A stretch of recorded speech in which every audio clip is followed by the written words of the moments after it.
നിലമ്പൂർ ഉപതെരഞ്ഞെടുപ്പ് തീയതി പ്രഖ്യാപിച്ചതോടെ ഇരു മുന്നണികളും സ്ഥാനാർത്ഥി ചർച്ചയിലേക്ക് കടന്നു. 2 ദിവസത്തിനുള്ളിൽ കോൺഗ്രസ് സ്ഥാനാർത്ഥിയെ പ്രഖ്യാപിക്കുമെന്ന് നേതാക്കൾ പറയുന്നു.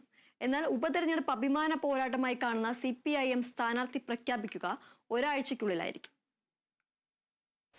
പതിവിൽ നിന്ന് വ്യത്യസ്തമായി പത്രക്കുറിപ്പിലൂടെ തെരഞ്ഞെടുപ്പ് തീയതി പ്രഖ്യാപിച്ച് തെരഞ്ഞെടുപ്പ് കമ്മീഷൻ ഇരു മുന്നണികളെയും ഞെട്ടിച്ചു. ഇനി സ്ഥാനാർത്ഥി നിർണയ ചർച്ചകൾ വേഗത്തിലാക്കാനാണ് മുന്നണികളുടെ നീക്കം. PV അൻവർ, മുസ്ലിം ലീഗ് എന്നിവരുടെ തീരുമാനം കൂടി അറിഞ്ഞതിനു ശേഷമായിരിക്കും കോൺഗ്രസ് സ്ഥാനാർത്ഥി പ്രഖ്യാപനത്തിലേക്ക് കടക്കുക. 6 പ്രാവശ്യം തുടർച്ചയായി UDF-നൊപ്പം ഉണ്ടായിരുന്ന നിലമ്പൂർ 2016-ലാണ് PV അൻവറിനെ കളത്തിലിറക്കി LDF പിടിച്ചെടുത്തത്.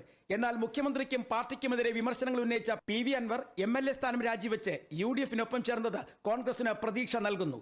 ആര്യാടൻ ഷൗക്കത്ത്, VS ജോയി എന്ന് 2 പേരുകളാണ് കോൺഗ്രസിനും UDF-നും മുന്നിലുള്ളത്. സീറ്റിനായി നേരത്തെ തന്നെ ആര്യാടൻ ഷൗക്കത്ത് അവകാശവാദം ഉന്നയിച്ചിരുന്നു. പാർട്ടിയിലെ ഒരു വിഭാഗത്തിന് VS ജോയിയോടാണ് താല്പര്യം. ഇതിൽ ഒരു സമവായത്തിലെത്തുകയാണ് കോൺഗ്രസിന് മുന്നിലുള്ള പ്രധാന കടമ്പ.